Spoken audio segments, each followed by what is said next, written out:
The accolades keep pouring in for Dr. Fauci. Oh, our beloved, exalted ruler, Dr. Fauci. Not sure if you subscribe to In Style magazine, perhaps not.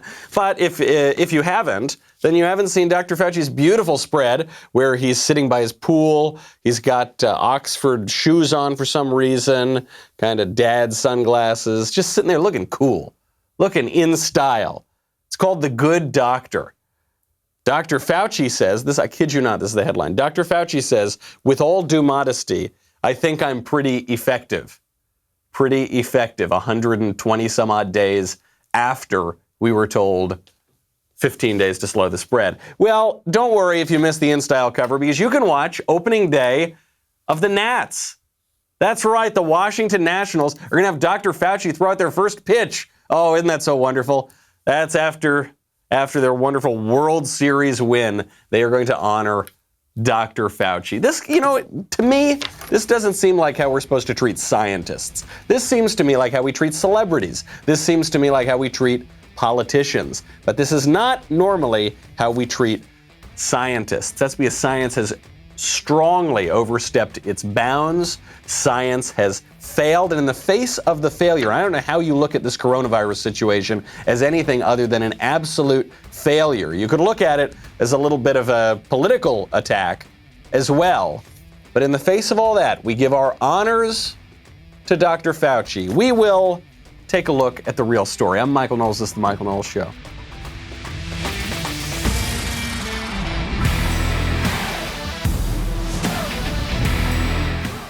Dr. Fauci. Gosh, I can't wait till I get my InStyle magazine cover. I don't know if I'm ever going to get that. I try to be stylish, but they don't. I don't know. They don't. I guess I need to screw up a national epidemic, a global pandemic. Then maybe I can get my cover. I do have to get to the question I asked yesterday, which is, now that he's back, who should be Kanye's running mate? This, I think, was by far the best answer. Kanye should pick Jeb Bush as his VP. I don't know why. It just feels right. It does feel right. It feels right because it feels so wrong. It's like, how could you make the year any crazier? Kanye should pick Jeb Bush. And then we're right back to where we started. We went from the Bushes to Trump to, it's even crazier than that, is Kanye. And then the craziest thing would be Kanye picks a Bush, and it goes around in a circle again. My question for you today, she has been called the Naked Athena. What do you think is the best nickname for that naked Portland protester, who we will get to in just a moment after we skewer Dr. Fauci? And before we skewer Dr. Fauci, by the way, do have to thank our friends over at LifeLock.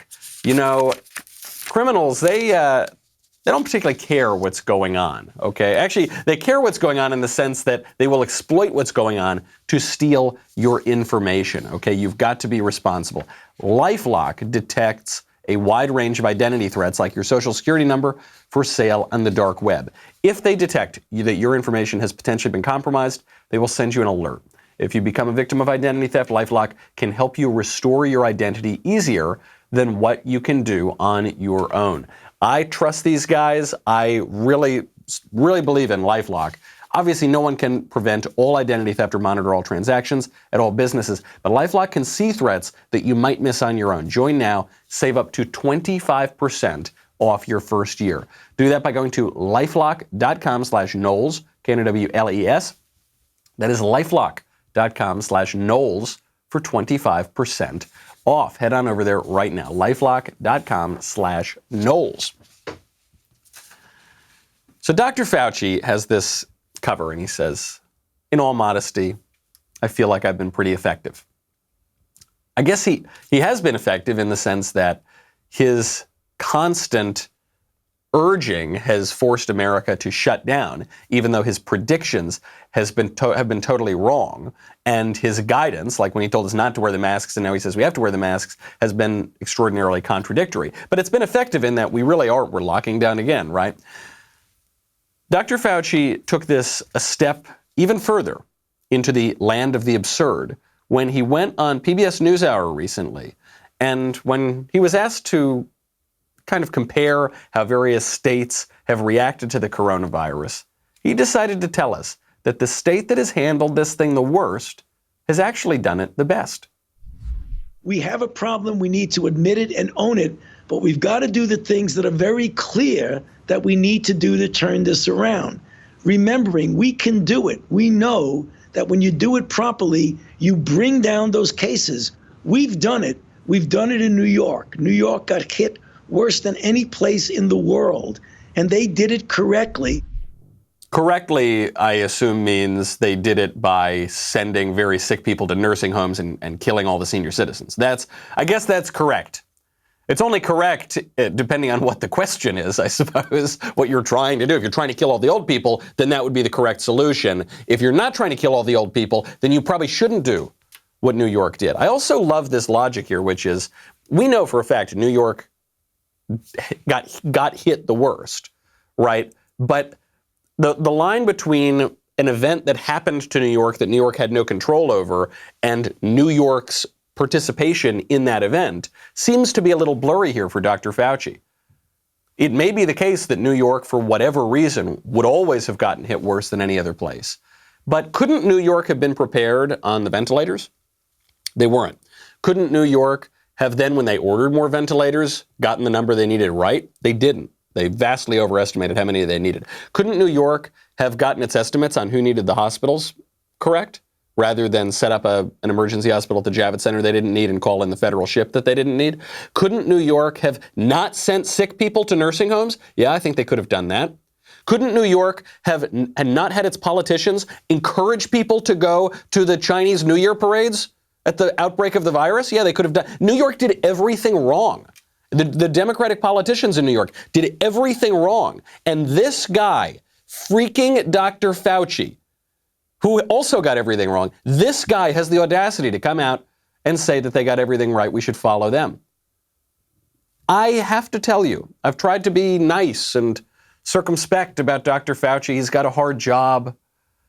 I'm kind of done with Fauci. I think we've had enough Fauci.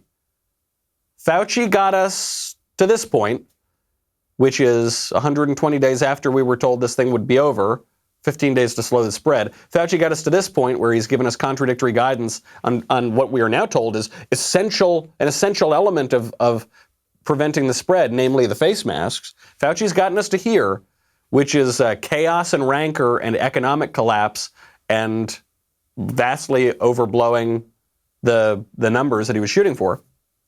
Maybe we try someone else. Is Dr. Fauci the only public health official in America? What happened to Dr. Birx, Dr. Scarf? Bring her back, or anybody else. I think we've had enough, Dr. Fauci. You know, the president was asked in that Chris Wallace interview, said, Mr. President, why are you criticizing Fauci? And he said, oh, no, we're not doing that. I mean, he was wrong about everything, but we're not doing that. So I think it's about time to lean into those instincts as well. There are a lot of shenanigans going on with this virus. I mentioned on the show the other day, or I read a question that someone said they went to a medical center to get tested for the virus. The line was too long, so they left early. And they never got tested, and they got a phone call and said they tested positive. And they said that this happened to a friend of theirs as well. So I said, look, I don't know anything about this. This is just a personal anecdote. Then there was that story out of Texas where this apparently happened to thousands of people, and the government has now gotten involved because it seems so credible. Well, I spoke to a friend of mine last night here in LA. Same story, different city, same story. She went to get tested for coronavirus. The line was like 2 hours or something, so she signed in, but she did not get tested. And she got a call that she tested positive. That's just one more anecdote, but it seems like these anecdotes are starting to add up. What is this? Is this a system of perverse incentives here? Is this just sheer incompetence? Is this something else? I don't know. But there are certainly lots of shenanigans going on with our response here. They've gotten it all wrong. One aspect they've gotten wrong seems so obvious. It's just common sense from the beginning. And yet, from our public health officials, you could never expect common sense, which is that when you lock very old people up and keep them alone and away from their loved ones for months and months at a time, it doesn't go well for them. It's not good for their health. There's a study that's out now, preliminary results showing that since April, 85% of older Americans say they're socializing less often or rarely or never. Not surprising. We told older people not to leave their homes. 88% said they were not involved in a community. and 41% reported worsening loneliness. This according to Dr. Carla Perizinotto. What a great Italian last name. A University of California, San Francisco professor and geriatrician. She said this in Senate testimony. We also know from these scientists, maybe not the other scientists, that living alone without social interaction is implicated in higher rates of heart disease, worsening dementia, Alzheimer's, and death. Shortens people's lives. I was speaking to my grandmother, who has been locked up alone, has not been allowed outside, doesn't go anywhere, a couple weeks ago when church reopened. And she said, I don't know, I'm very afraid to go to church, but I really, really want to go to church, and it's the only place I see people. And it made me think about this question. What should we tell our loved ones who are a little older to do? If this is actually going to drag on for a year, as some public health officials have suggested, or 18 months or something, in some cases, for older Americans, you're talking about the last few years of their lives.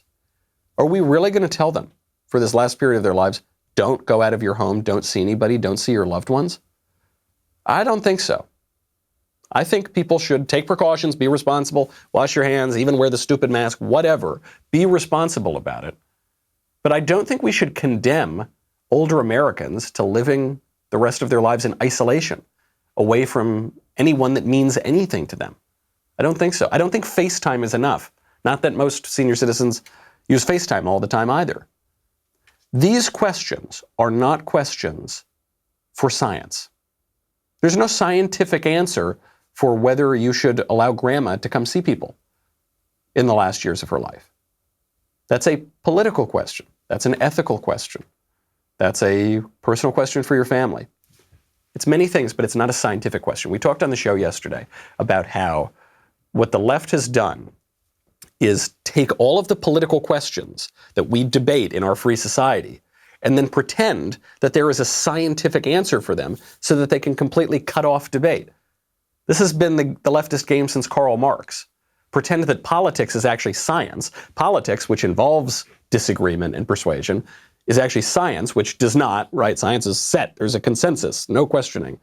And then apply that science to history and say there is a science of history and it's always progressing toward the leftist utopia. And if you stand in the way of that, not only are you foolish because history will march on forever, inevitably, but you're also evil because you're standing in the way of progress. That's the leftist game. We got to shatter that. We got to stop that. I joked on my show a few weeks ago. I said, we have to ban the word science from public debate. I'm only half kidding. We should use the word science as it pertains to science, maybe, even though even that's kind of silly because the word science refers to all knowledge. It comes from the Latin word for knowledge. So the idea that now we've truncated all of knowledge into this tiny little sliver of material inquiry is a little silly to me as well. But what we certainly should not do is use the word science as a stand-in for politics, because we've got to debate difficult questions where there sometimes aren't clear answers, where we have to weigh risks and offset certain goods with other goods and deal in this sort of finite political reality. Another great example of this in Kentucky.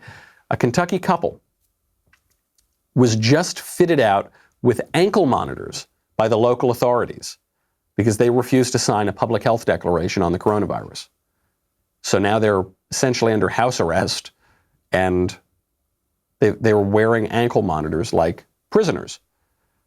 They were fitted with this by the Hardin County Health Department because the wife tested positive for coronavirus, and she was willing to be very responsible with how to, even though it's got a 99.7% recovery rate, she was going to be very responsible and not leave the house and quarantine. She's a young woman, so she's not really at great risk here. But she refused to sign one self-quarantine document which said that she would not get in an ambulance without getting permission from the public health authorities. And her reasoning made perfect sense. She said, if I'm having a heart attack or something, I'm not going to ring up the public health authorities and get a permission slip that I'm allowed to go in an ambulance before I do it. I'm just going to go in an ambulance. So she wasn't going to sign that. And so the authorities slapped her with an ankle monitor.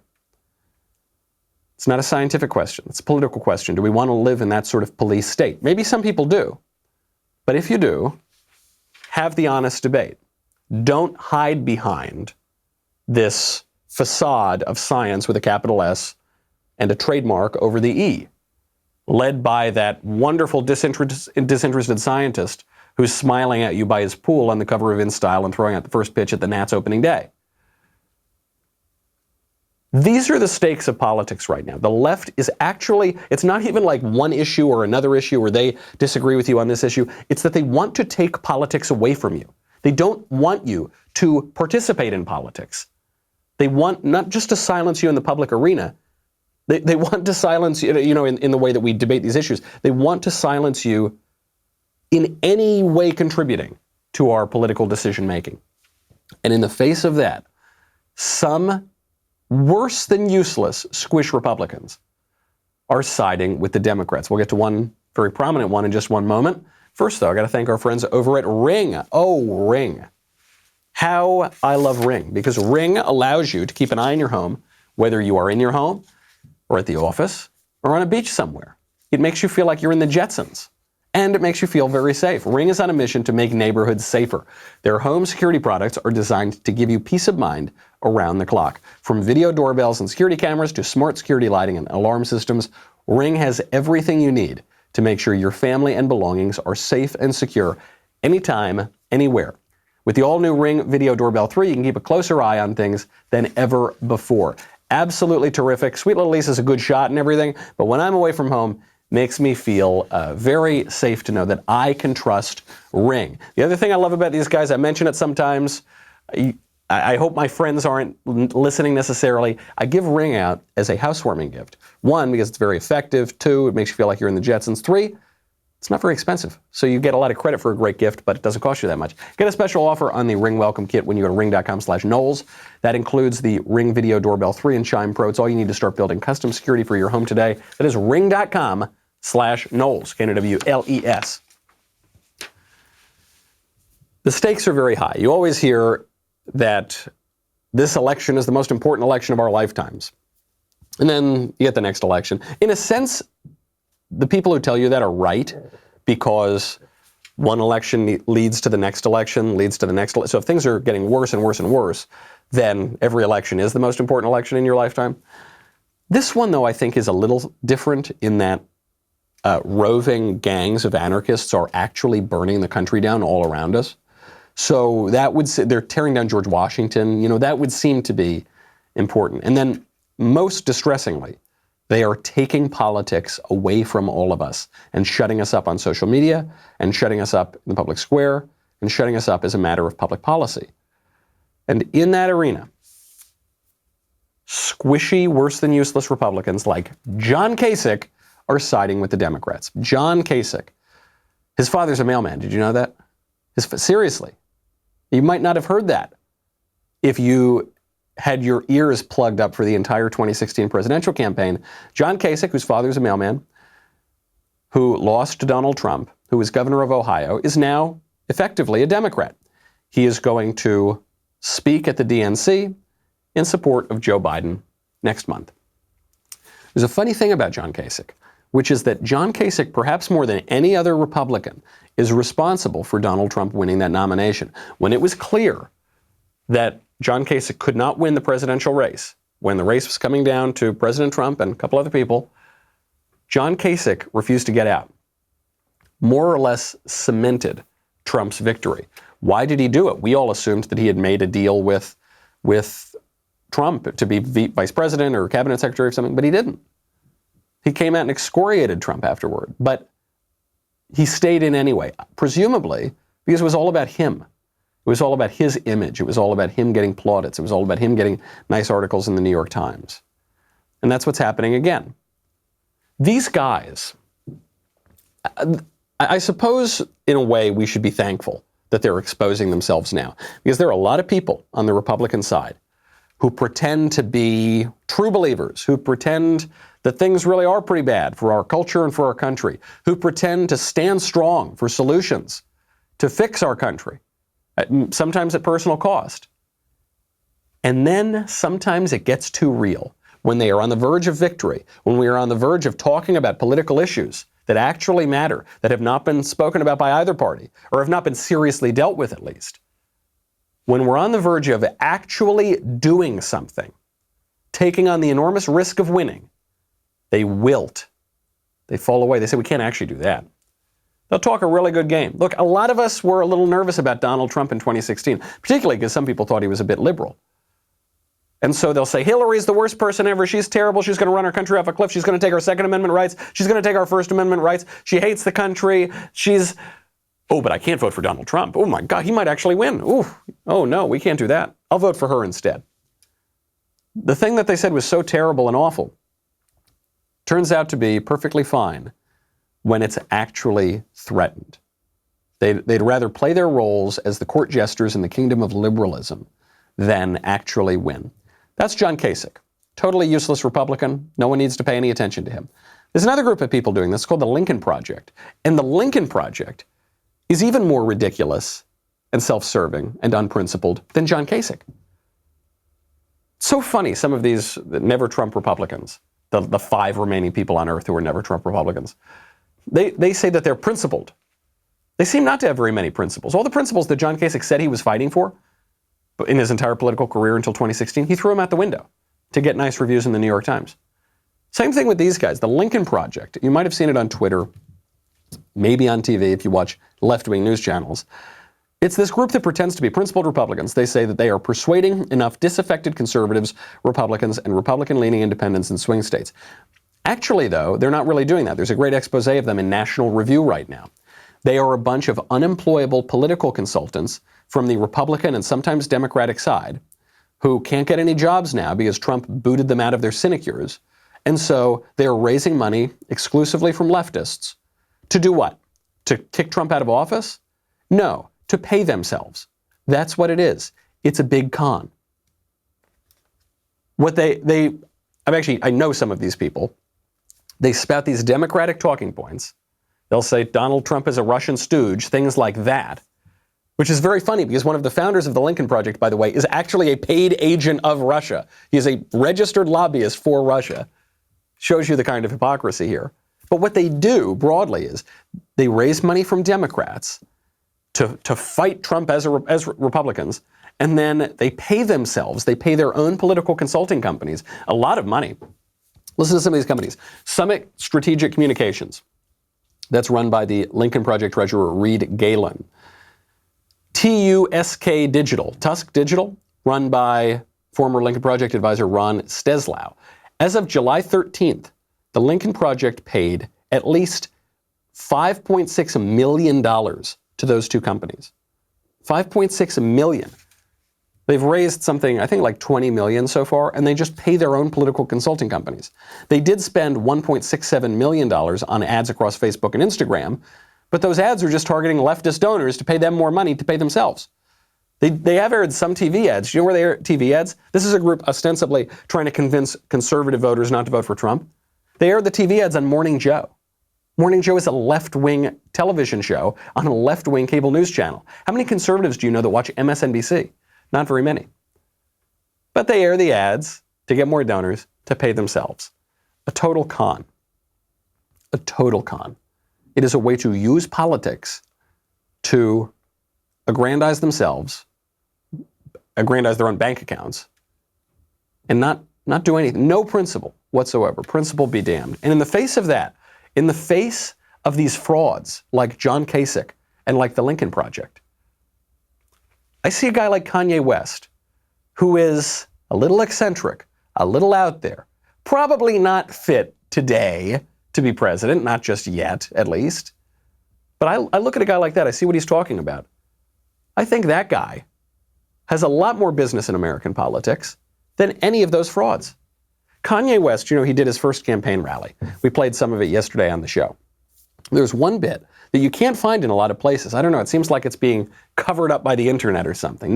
No one has clipped it out, at least. So I went through the whole rally yesterday. I had to go through several versions of it to find this bit, because sometimes audio drops out at these important parts. Kanye West gives a definition of freedom that is more sophisticated than probably 70% of Republicans and conservatives could come up with. Politics, America, Trump, Biden, nor Kanye West can free us. The only thing that can free us is by obeying the rules that were given to us for a promised land. freedom does not come from an election. The freedom comes from you not loading up pornography. The freedom comes from you not taking the Percocet. The freedom comes from you not downing your brother and your sister. The freedom comes from you putting that gun down and not shooting people at the gas station. It has nothing to do with this election. It only has to do with God and God's people. Kanye West has given a more conservative and more precise definition of freedom than the vast majority of conservative and Republican politicians and thinkers could today. It's so funny, after this rant that he gave, there are many people on the left and the right who are saying, Kanye, he's crazy, he's gone insane. He needs to get the help that he needs. I see this all over Twitter. He needs help. Kanye West sounds more sane than the vast majority of people in our public life, and certainly than most people on Twitter. What is Kanye saying? He's saying freedom will not come from an election. Freedom will come when you stop watching porn. Freedom will come when you stop taking drugs. Freedom will come when you put the gun down and stop shooting people at a gas station. This definition of freedom is an ancient definition of freedom, and it is the Christian definition of freedom, which says the man who sins is a slave to sin. Coincidentally, it is the definition of freedom that many of our founding fathers would have understood.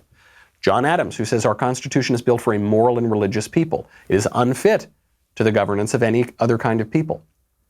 You need to be a free people to have free government. It's not the other way around. The government does not make you free. The government cannot recognize a freedom that you do not possess. You have to be free to govern yourself. And what is freedom? There are these two competing visions of freedom. There is the kind of modern, squishy, lib, weak version of freedom, which is you're born free. And then society tries to stop you from being free and educate your freedom out of you. But as long as you get naked and protest in Portland and do whatever you want all the time and take whatever drugs and have sex with whoever people and eat whatever you want and drink whatever you want, just follow your appetites as far as they can go, then you'll be truly free. That's the lib, squishy, crazy version of freedom. The correct version of freedom, which is conservative and ancient and recognized by our founding fathers, is the idea that actually you're not born free in the sense that you can govern yourself. You are born as a little baby. Babies aren't free. They're very dependent. And then you are educated in freedom. That's why we have the liberal arts. We educate ourselves to make sense of our freedom, to tame our passions and appetites, to be, as John Adams says, a moral and religious people. And then, when you can control all of those passions, then you are free to govern yourself. That is a higher freedom. It's a freedom that eludes virtually everybody today because we are bombarded with things that compromise our freedom. And I don't think it's a coincidence that many people who have a strong interest in continuing to compromise our freedom and bombarding us with things that send us down bad paths, I don't think it's any coincidence that those people and their kind of lemmings in the public are trying to call Kanye West crazy. Is Kanye West a little crazy? Yeah, he's always been a little bit crazy. I think most celebrities are a little bit crazy. I think he would tell you that. But ironically, the thing he's being called crazy for now is some of the most sane stuff we're hearing on our political scene. And so they've got it. The left has to use that science, capital S, trademark over the E, to diagnose him as crazy and shut him up and probably send him to an insane asylum for speaking the truth. They'd like to do that to all of us, I think. Luckily, though, there is a little bit of hope here in politics. I was talking actually to a priest who said, with all this crazy news stories floating around, how do you stay positive? And he said, I know, our Savior lives and this wonderful faith but politically, from a political standpoint, how do you stay positive? I thought about it. I thought it was a very good question. And there is an answer. There is an answer, and we're seeing the fruit of that answer play out right now. We'll get to that in 1 second. First, though, I've got to thank you. Thank you for subscribing to the Michael Knowles Show YouTube channel. Be sure to hit that bell and check out exclusive content posted at that channel, like our latest piece, The Best of the Worst TikTok Videos. Also, Backstage Live will be this Friday, July 24th, 7 p.m. Eastern, 4 p.m. Pacific. Also, Ben has a new book. Do I have a copy of that book here? I do. The book is called How to Destroy America in 3 Easy Steps. The book goes on sale tonight at 6 p.m. Eastern, 3 p.m. Pacific. Ben will be doing a virtual live signing event that you can't miss. And maybe I'll show up there. I don't know. Maybe you'll see me there. With your purchase of a signed copy, you can write in a question, which may be read and answered as he signs your book live on the air. You can pre-order your signed copy and write in your question at dailywire.com/Ben and get a reader's pass. $1 for your first month, $3 a month after that. You get a lot of exclusive content. Head on over to dailywire.com. We'll be right back with a lot more.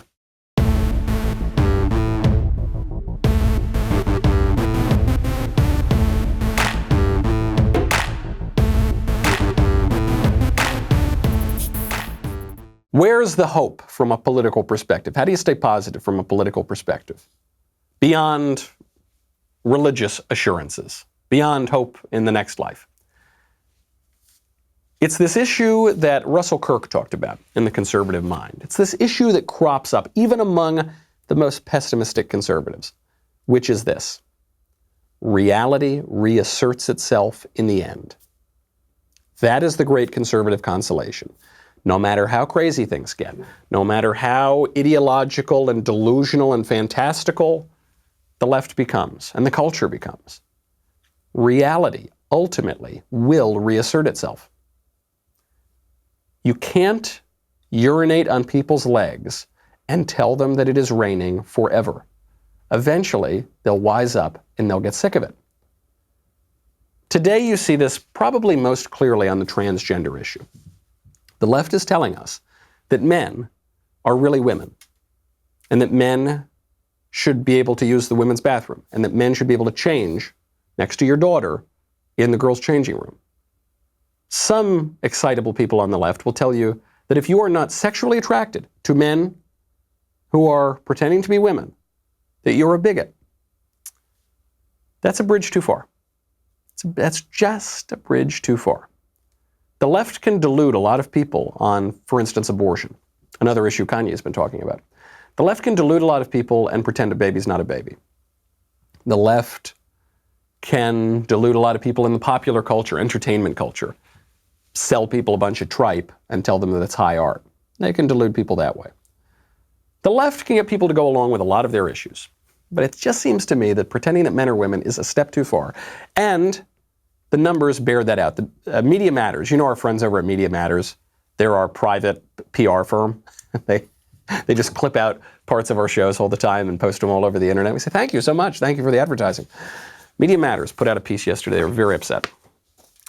The right is dominating Facebook engagement on content about trans issues. They actually name Daily Wire. Daily Wire is right there at the top. Right-leaning sources earned more than 65% of interactions on top trans-related content.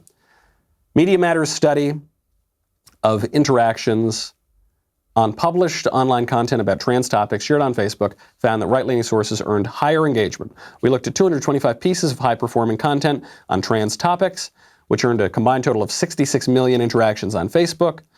And the content and related topics from right-leaning sources constituted 65.7% of those interactions.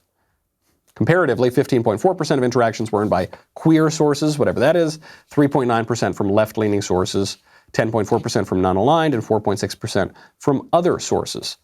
And the Daily Wire apparently performs right at the top there on a lot of that content. The study goes on and on. I recommend you go read it. Media Matters doesn't get it. They think that the reason that right-wing content on transgender issues performs better on social media is because we're gaming the system somehow. We're cheating. We're doing something nefarious. Do you know why right-leaning content on trans issues does better? It's because men are not women, and everybody knows that. And right-leaning on this particular issue just means stating what is perfectly obvious, that men are not women.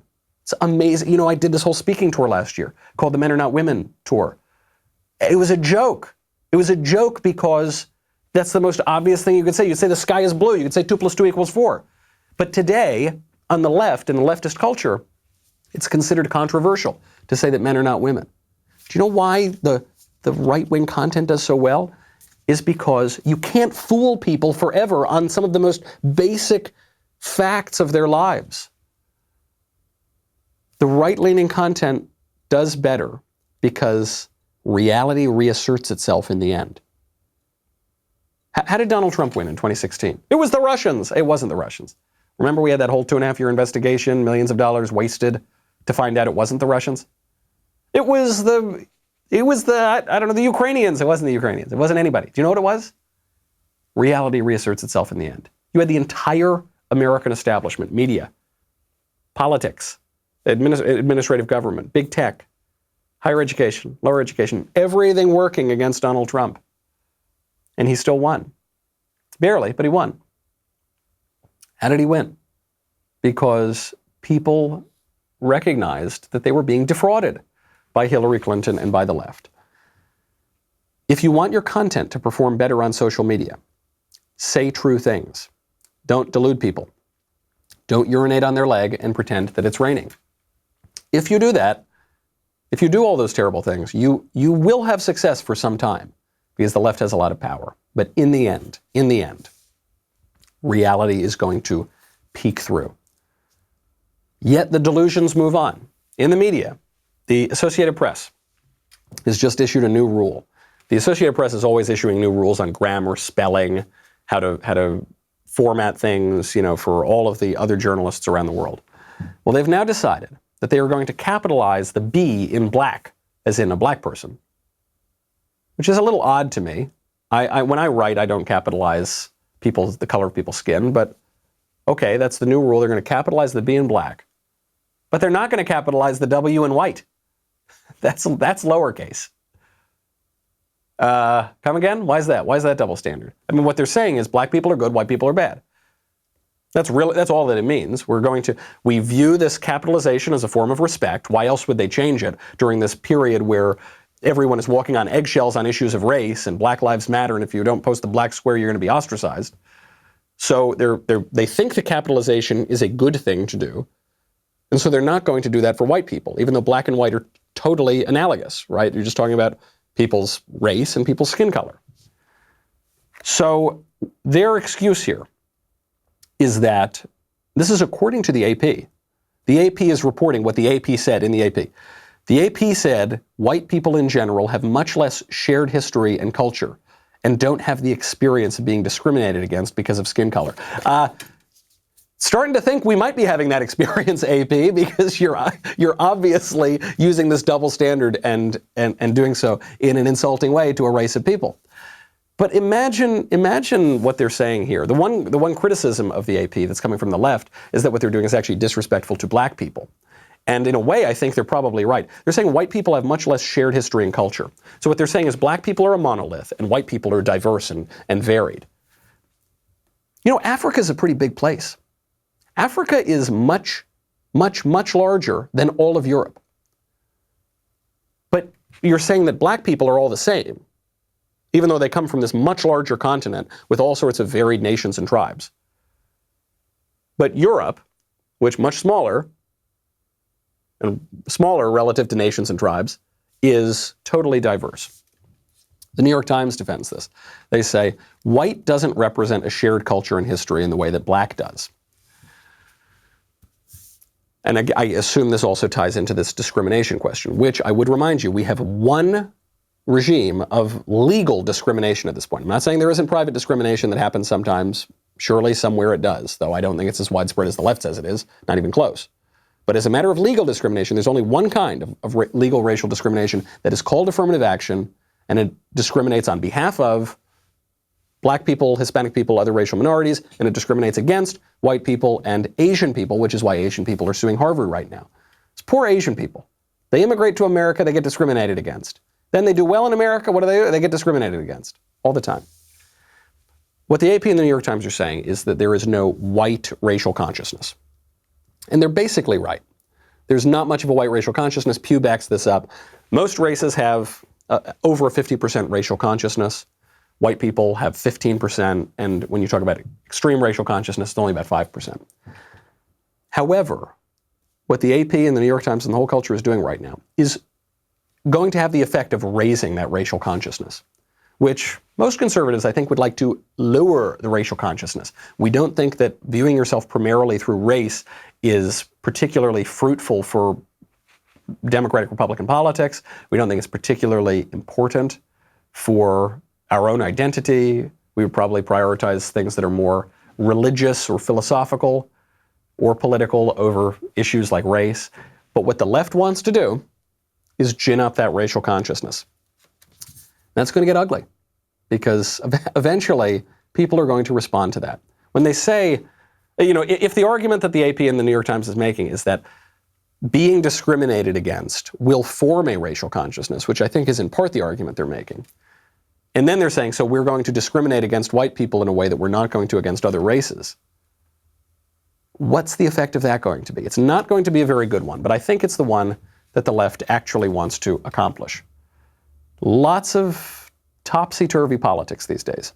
Lots of upside down. The left saying they want racial healing. What do? They sow racial division. Also totally inverted, upside down. The St. Louis authorities are now officially charging the McCloskeys, the Brooks Brothers model couple, the pink shirt and the chinos with the guns defending their lives and property against armed vandals. They're charging them for unlawful use of a weapon, a felony. They're saying it's illegal to wave weapons in a threatening manner at those participating in nonviolent protest. Nonviolent protest. The nonviolent protesters destroyed the McCloskeys' property, their giant gate, metal gate, and they were waving weapons in their face. Those guys don't get charged. The McCloskeys defending their own property do get charged. Completely backwards, completely upside down. I hope this is immediately pardoned by the governor or laughed out of court by the judge. But I doubt it will be, at least early on, because the whole apparatus is against these guys. Talk about reality reasserting itself. All of us around the country are saying, you can't, hold on, if I go on someone else's property with a gun and threaten them, I'm fine. That's a legitimate expression of my political views. But if I defend my own property with a gun, I don't even fire it, I just hold it. That's a felony. You say that's completely upside down. Well, it gets crazier. There's a piece, it's a truly magnificent work of journalism from the LA Times with a naked woman sitting spread eagle on the asphalt in Portland. She's one of these rioters, sitting completely naked. And the headline is, "Out of Portland Tear Gas, an apparition emerges, capturing the imagination of protesters." Some people have tweeted, they said, that's pretty nice, get to see a naked lady. I don't know if you guys have ever met Antifa, if you've ever seen them up close. I have. They're not like the most hygienic people on earth, okay? They tend not to be supermodels. So I think we can only see this woman from the back, but I don't envy the cops who have to look at this. Listen to the headline. Listen to the article, rather. She emerged as an apparition from clouds of tear gas as federal agents fired pepper balls at angry protesters in early Saturday darkness. Wow, am I reading like a romance novel or something like that? A woman wearing nothing but a black face mask and a stocking cap strode toward a dozen heavily armed agents attired in camouflage fatigues lined up across a downtown street. The agents, dispatched by the Trump administration over vociferous objections of state and city officials, are part of a force that has fired projectiles at and detained activists protesting nightly since the killing of George Floyd by Minneapolis police May 25th. I'll translate that to you into English. Rioters have burned down cities and attacked people and in instances killed people, and so the cops are now arresting them. That's it. Was that one sentence? It was one sentence. That's what's actually happening here. Numerous photos and videos posted to Twitter show the unidentified woman as she halted in the middle of the street at 1:45 a.m. She stood calmly, a surreal image of human vulnerability in the face of an overpowering force that has been criticized nationally by civil rights advocates. Oh, has it? It has been criticized. The cops have been criticized by the LA Times, right, for arresting rioters. Okay. The thing goes on, I can't. Before it was over, she struck ballet poses and reclined on the street. She also sat on the asphalt in a yoga-like position, facing the officers before they left. Wow. That is a poetic journey. It reminds me of Kennedy's Supreme Court decision in Obergefell, which read less like law and more like romantic poetry. That reads less like journalism, more like romantic poetry. Imagine that kind of talk. How about we just arrest rioters and people who are engaged in public indecency, like sitting spread eagle on the asphalt in front of cops? That's not going to happen. That is not going to happen at all. What we are in the midst of is a narrative. We are living in a narrative that we are told is the truth. It's not just political truth, it's scientific truth. Rioters good, cops bad. Burning down the country good, building it back up bad. George Washington, very, very bad. Leftist Marxist activists, very, very good. We were told this is eternally true. Science. If you disagree with it, not only are you wicked, but you're crazy, you're insane. You probably have to be sent to an insane asylum. And we lionize the politicians who pretend to be doctors, who pretend to be scientists, who push this ridiculous agenda and lie to our faces. I think science, as it has been perverted, has struck out. I think we've got to put that aside, at least until the election, and recognize that the questions that are being posed as scientific and the statements that are being posed as scientific are nothing but naked politics. Naked as that lady sitting spread eagle on the asphalt. And we need to engage in those political debates. And we need to stand up if we actually care about the political principles we say we believe in. We have to do something about it. We have to fight back. We have to make sure we stand up, win the political battle. And then, hopefully, we can reclaim our politics and get back to all the debates that we'd like to be having. That's our show. I'm Michael Knowles. This is The Michael Knowles Show. I'll see you tomorrow.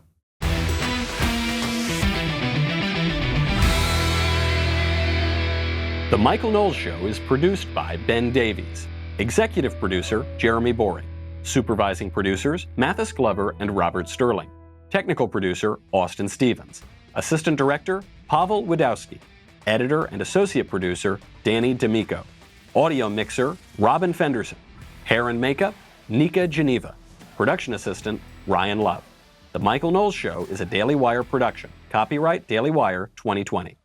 Hey everybody, it's Andrew Klavan, host of The Andrew Klavan Show. You know, some people are depressed because the American Republic is collapsing, the end of days is approaching, and the moon has turned to blood. But on The Andrew Klavan Show, that's where the fun just gets started. So come on over to The Andrew Klavan Show and laugh your way through the apocalypse with me, Andrew Klavan.